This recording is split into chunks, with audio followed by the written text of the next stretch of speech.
Kisah tentang kota Iram dan hubungan mereka dengan kaum Ad adalah ikatan yang tidak bisa dilepas. Iram adalah salah satu kota legendaris yang kemegahannya tidak bisa dibandingkan dengan bangunan apapun di bumi ini. Sampai-sampai Allah Subhanahu wa taala firmankan, Iram dzatil imad allati lam yukhlaq mithluha fil bilad. Dan Iram yang mempunyai tiang-tiang tinggi yang tidak pernah dibuat seperti itu di negeri manapun. Hebat sekali Iram ini, bahkan dicap oleh Allah Subhanahu wa taala tidak pernah dibuat seperti itu di negeri manapun. Artinya, bahkan kemegahan Burj Khalifa sekalipun tidak sebanding jika dibandingkan dengan Iram. Iram dibangun oleh Shaddad bin Ad bin Aus bin Aram bin Syam bin Nuh alaihissalam. Dulu Ad, ayahnya Shaddad, adalah raja yang hebat, tetapi sayang dia penyembah bulan. Kerajaan yang dia bangun berada di daerah Ahqaf, yaitu daerah Aden, Yaman. Dulu mereka adalah peradaban paling modern dengan manusia-manusia berotak cerdas dan berfisik layaknya manusia super. Mereka memahat batu-batu dan memindahkan batu-batu besar dari satu tempat ke tempat yang lain dengan alat-alat modern di masa itu, yang mungkin rancangan-rancangan alat-alat yang pernah mereka buat tidak akan bisa dibuat oleh manusia hari ini. Dikisahkan bahwa Ad berumur 1200 tahun. Ketika ia mati, ia digantikan anaknya Syadid. Syadid memegang kekuasaan selama 580 tahun. Kemudian dia digantikan adiknya Shaddad. Shaddad kemudian menguasai dunia dengan ketamakan dan kezaliman. Dia termasuk pemimpin yang menuhankan dirinya sendiri. Suatu hari, Shaddad mendengar kisah bahwa Tuhan mempunyai surga yang mengalir di bawahnya sungai-sungai. Bangunan-bangunan di dalam surga terbuat dari emas dan perak. Bebatuan surga adalah batu permata dan mutiara. Tanahnya wangi kasturi serta diisi dengan bidadari-bidadari cantik yang menawan hati. Segala fasilitas terbaik dan kenikmatan tertinggi ada di dalam surga. Maka timbullah sebuah niat di hati seorang Shaddad untuk membuat tiruan surga di bumi dengan spesifikasi seperti surga milik Tuhan di atas langit sana. Kemudian untuk mewujudkan keinginannya itu, ia kumpulkan menteri-menterinya yang berjumlah 1000 orang beserta para arsitek dan ahli bangunan terbaik untuk merancang surga impian Shaddad. Maka bergeraklah semua arsitek dan ahli bangunan mencari tanah yang tepat untuk membuat surga impian itu. Selama 10 tahun lamanya mereka mencari. Pada akhirnya mereka menemukan tempat yang tepat di daerah Aden, Yaman. Di sana ada sungai-sungai yang tidak terlalu besar juga tidak terlalu kecil, dan tanahnya sangat subur.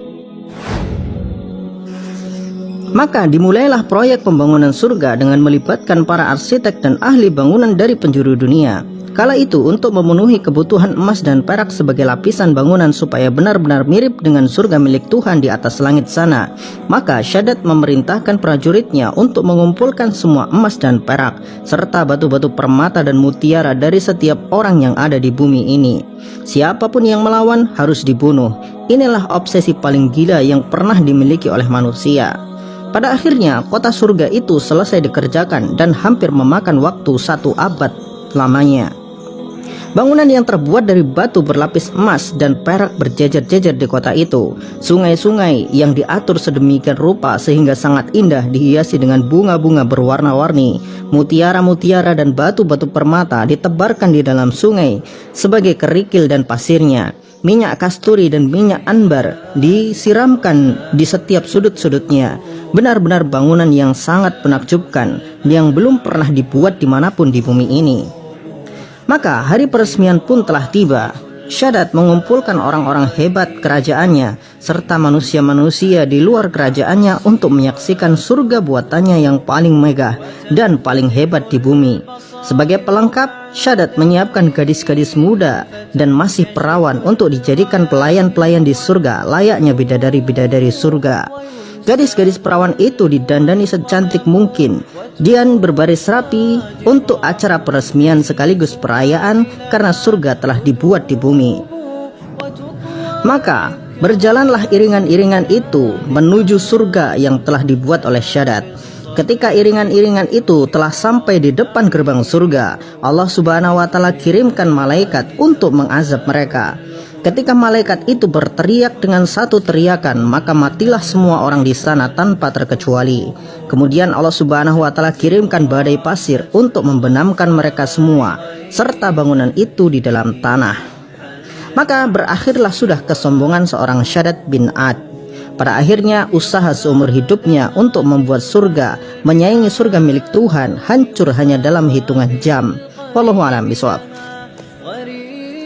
Tapi nanti dulu, agar supaya manusia-manusia berotak sungsang tidak bilang ini adalah dongeng, kita sampaikan bahwa kota Iram ini telah ditemukan dan penemuan ini berkat petunjuk dari Al-Quran. Di dalam Al-Quran, kota Iram, tempat di mana kaum Ad tinggal, di daerah Ahqaf. Kata Ahqaf sendiri ternyata bukan nama satu tempat, tetapi penyebutan suatu daerah yang berarti daerah berpasir miring. Dari petunjuk ini, para peneliti menemukan satu daerah di Aden, Yaman, dengan daerah berpasir miring. Setelah dilakukan penggalian, ditemukan kota Iram di bawah pasir itu, tertimbun selama ribuan tahun lamanya. Jadi, ya, mohon maaf, kalian para manusia berotak sungsang, kami sudah membuktikan bahwa Al-Quran itu benar. في القلب مشاعر أخفيها قد أشرقت الشمس عليها عن خطط لم أعبأ فيها ستكون بأيامي فرقا فحياتي قبل الحلقات تيه بضياع